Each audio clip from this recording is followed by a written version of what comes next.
Hi, I'm Brandon Tuziant. And I'm Reese Lawson. And welcome to this week's Roar TV. This week at Roar TV, we got FFA, baseball and softball. We also have track, tennis, and a movie review. And with that, let's go to FFA and see what's up with County Show. Hi, I'm Michael Glick here with Luke Thomas, and we're here to talk about ag mechanics. How was y'all's county show this past weekend? Well, this past week showed the county. I think we had, I know we had a smoker, we had a stove cooker, we had a trailer we built, we had a gate built, we had a bed frame built, and then I think that was it. I know our trailer got reserve grand champion, so we got second out of the whole show. When's y'all's next shows? Our next show, we got Houston next Friday, so we'll go down there, stay the weekend, and then I think April 26th we got Blinn and Brenham. So, thank you. You're welcome. And now let's go see what's up with track. Kevin Miller here with Matt Mitchell, and I asked a few questions on track season. So, how's track season going? Good. We just finished our last meet in Wells Point. We did pretty good. Is there more pressure than it is this year than last year? Not at all. I feel like we just go out there and we try our best and compete. Hello, I'm Nick Rodriguez. I'm here with Coach Stone. Just going to ask him a few questions about track. How did you guys do in the past track meet? Last week we ran our Wills Point, and girls did a great job. We had JV girls were first as a team, and varsity girls were first also. So it was pretty exciting about how they did. I was pretty impressed first meet of the year. Thank you. And who were a few standouts in the previous track meet? On the JV, we had Savannah Mitchell. She placed first in pole vault, both hurdles, and on the mile relay. And then we had Paloma Leos did a great job in the distance, the 2 mile and the 800. And a couple girls on the relays did a really good job for us, like Peyton Kirsch. And then moving into the varsity, we had, Alondra Campa. She placed in a pole vault, won the 3200, won the 1600. Ellie Galan did the distance triple, so she got second in the 3200, first in the 800, and second in the mile. And then we had Sarah Schill, who did a really good job on her relays, and in the 100 she placed second. And and Kaylee Scott placed first in 100 hurdles, and she did a good job on 300 hurdles. So we had a lot of good performances. Thank you. And when's your next track meet? Our next track meet is this Thursday. We go to Emory Rains. Hopefully we're looking to do some similar things as a team, but individually we have some areas we'd like to see improvement on, and I know the girls know what to do, so we've talked about it, and I'm really excited about them getting a good week worth of workouts without rain finally. We get to be outside and the sun shining. So we're really looking forward to a really good improvement meet as far as some individual abilities. There should be some stuff that we really see shine through this time. Okay, thank you very much. I wish you guys the best of luck. All right, thank you. Thank you. I'm Jay Gasper here with Noah, and we're here to ask some questions about track. What events do you compete in? I compete in the 3200, the 1600, and the 800. Oh, that's tough. What is practice like through the week? Well, Mondays and Wednesdays are distance runs, normal 5 miles. Mondays are normally faster than the Wednesdays, and it's just taking it easy and clicking paces. Okay. Well, how did you do at your previous meet? In the 3200, I ran a personal best of 10:19, and I finished second place in the meet. And then in the 1600, I finished with a 4:52 and got third. Okay. And now we're going to talk to Coach Lott and some of his players about tennis. What are y'all doing to prepare for the rest of the season? We're doing the usual stuff, practicing, hitting the weights, a lot of reps out there on the tennis court, and playing tournaments leading up to the district tournament. So that's it. What are y'all's expectations for district as a whole? We have pretty high expectations. We expect to qualify our entire team to the regional tournament. Anything less than that is kind of not meeting our goals. So we should take 1 and 2 in every division, from boys doubles all the way to mixed doubles and singles. So. Hi, I'm Liam Willis, and I'm here with Brandon Statham and Michael Sy, and today we're going to be asking a few questions about tennis. So how's the season going so far? It's going pretty good. We have a tournament on Friday in Forney. And district's just coming up around the corner, April 4th, so we're hoping to take the dub in that. What was the result of y'all's last tournament? Me and Michael, we got third at Wills Point. We lost to Kilgore, but it was a great match. Coach really couldn't do anything about that match, those players. Overall, I think we played pretty great. And now we're going to baseball and softball to see what's hitting. I'm Caden Loader. I'm here with Coach Williams, and I was just wondering, how's district looking for y'all so far? Well, we've only had 2 district games so far. We're 0-2. We played Quinlan first to open up district. We played them last Friday. Kind of early in the season, I say, just because we had so many rainouts and we didn't get a lot of preseason games. So, little rough start, couple of simple errors, routine errors that we should have made. We're hitting the ball, putting it in play. We just got outplayed in that game. Last night we played Crandall. They're just a very solid ball club. I mean, they're really, really good. They hit the ball hard. They hit in the gaps always. We didn't really make any errors, and we put the ball in play. We just didn't execute as well, and they just, I mean, there's not a whole lot you can say about that game. They just a better ball club than us. So. All right, and how's the upcoming district schedule look? Let's see. Well, Friday, tomorrow we have Ferris, and they're pretty good too, pretty solid ball club. I think Crandall's probably going to be the best we've seen in district. Comparable to Quinlan, I think we have a shot. You know, we hit the, like I said, we hit the ball well. We have really solid defense. We just got to show up to play.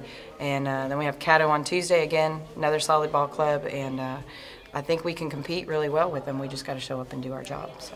All right, thank you. You're welcome. I'm Caden Loader. I'm here with Jillian Birday, and I was wondering how y'all's last game went. We played against Crandall on Tuesday, and I think we did very well. We knew it was going to be a battle, but we still finished hard and fought hard. So. All right, and how do you plan to improve based on our past performance? We're going to continue working hard in practice and continue having a great mentality. All right, and who do y'all play next? We'll be playing Ferris this Friday at home at 7. So yeah. How do y'all think y'all are going to do against them? I think we'll do really good. Since we did very well against Crandall, and which is one of the top teams in district, I think we will have a very great game on Friday against Ferris. All right, thank you. Thank you. I'm Lorenzo Rodriguez. I'm here with Coach Snodgrass. I ask you a few questions about your season. How's your guys' season looking so far? We're a young team. Right now, we're kind of still figuring stuff out. I mean, the kids' effort and focus have been good at practice all year. So right now, we're just focused on getting better. Obviously, the way it's gone so far is definitely not what we have, what we had planned. But for sure, moving forward, as long as we get better, we'll be fine. Okay, what's your guys' district schedule looking? Played Crandall last night to start district, and then we play Community on Tuesday and Cattle Mills on Friday. All right, thank you. I'm Lorenzo Rodriguez. I'm here with Blake Bailey. How's y'all season going so far? Not as we expected. We got to keep working hard. We fell up short a couple games, but I feel like if we keep hitting the ball and we can clean it up on defense, we'll be pretty good. All right, and who do y'all play next? This weekend we have the Melissa tournament, and then on spring break we play on Tuesday against Community and Friday against Cattle Mills. All right, thank you. And with that, let's go see what's up with The Shape of Water with Ben and Jacob.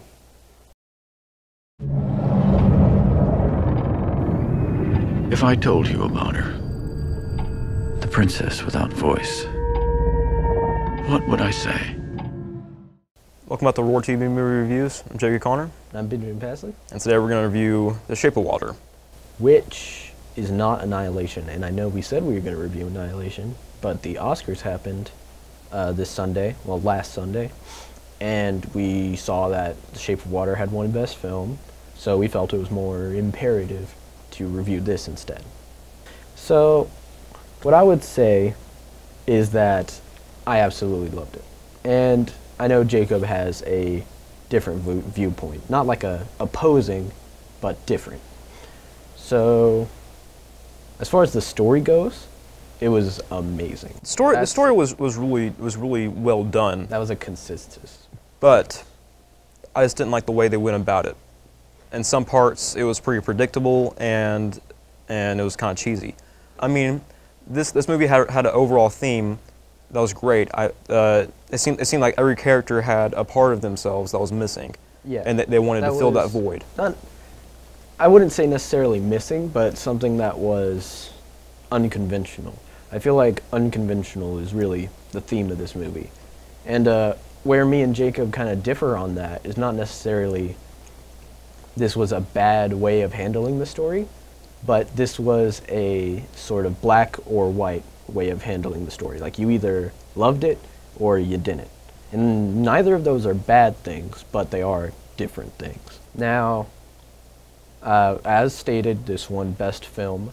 but it also won Best Original Soundtrack, which I feel it completely deserved. Yeah, the soundtrack was very well done. Like, I just listen to the soundtrack, like, in my free time. As far as shortcomings go, I don't really have any, which I feel is personal bias on my part, because I finished watching this movie, and it's now my favorite movie, to be honest. And, like, that's sort of become a problem because it's hard for me to find flaws in it. So I feel like Jacob could handle this part better. Well, there were things about this movie that I loved. The cinematics of it were great. Oh, yeah. All the colors ran together. Like, any part of this movie, just a still shot, you could have had it as a wallpaper on the back of your computer, you know? Like, every shot in the movie was gorgeous. The colors were amazing. The composition was perfect. I loved it. Guillermo definitely deserves Best Director for this. And I don't disagree with that. Guillermo del Toro is a great director. Also, the acting was superb.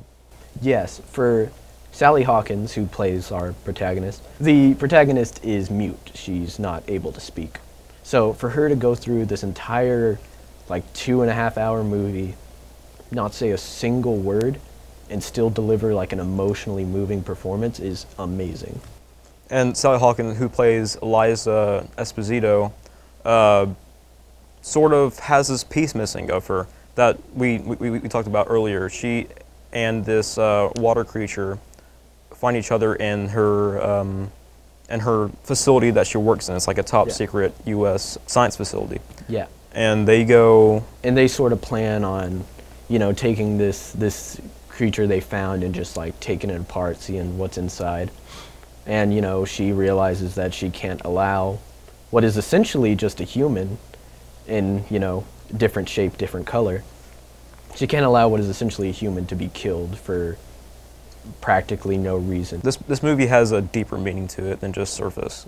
You really have to read in between the lines to figure out what this movie means. Overall, this is probably a little bit of personal bias. Guillermo del Toro is my favorite director. I've loved every movie he's come out with. But I'd say I give The Shape of Water a 9.5 out of 10. I would give it a 7.5, just because I didn't like the way they went about it. The story and the cinematics were great, but not everything was there for me. Which I understand. Like, it's definitely not for everyone. And that's it. Join us next week for our next review that I'm not going to say so I don't mess it up. Thanks for tuning in to this week's Roar TV. We hope to see you next week. Same time. Same place.